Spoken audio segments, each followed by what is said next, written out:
kipak oma kipak golin thasit oma ai na khovel ga mi ki hen na ga ma hi ti he chi tu hen lo na khopia e la don masading hi zekin thaw mo nga pap thin lo pinai piwa hi acha ten la ahum si mo doi sak taka e sadinga doi sak nai chanji kun le insum mi te chungin ki pak tho ka ba gen hian la ka ko chim thei po ka oi chim thei po ve ka zur sak mi noi hi ila han sang ka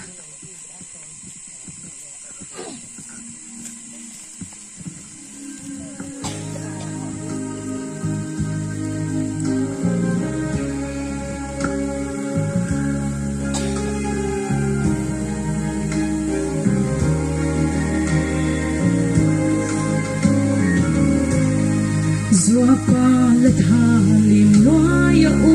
hi Kay bin lung na nga sol dam na hi Lau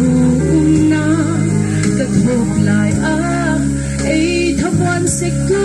ka Khoy vai tha den lahi tam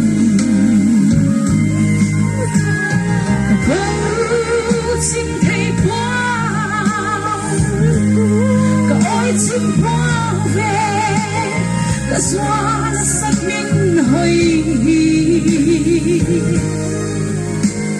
là sắc mê là bu sinh đi lung xoang cả hôn đó ui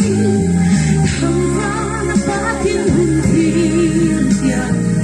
là suy lung ôi sâu nam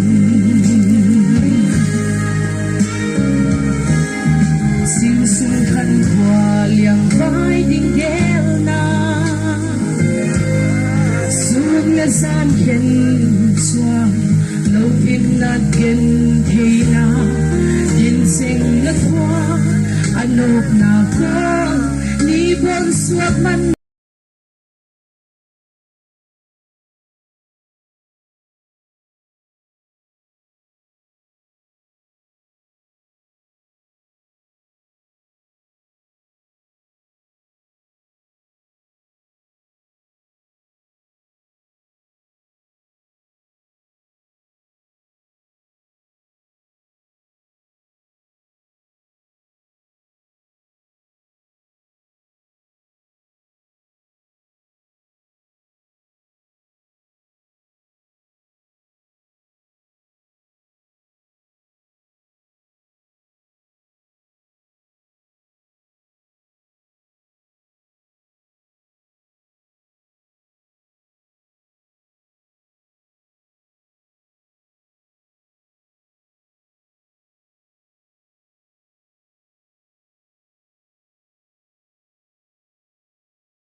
là suy lung ôi sâu nam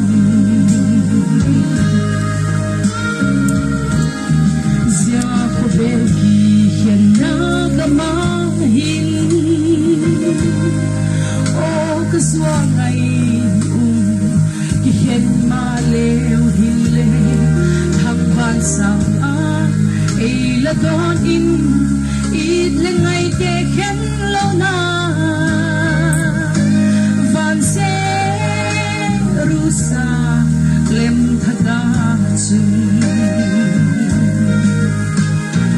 câu chim thầy quá có ôi chim hoa về có xóa là sắc minh hơi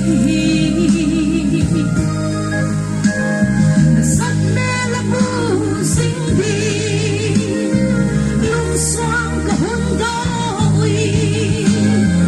thằng pha là phá tin hôn thiên ya là suy lung ôi sâu nằm thằng pha là phá tin hôn thiên ya là suy lung ôi nam em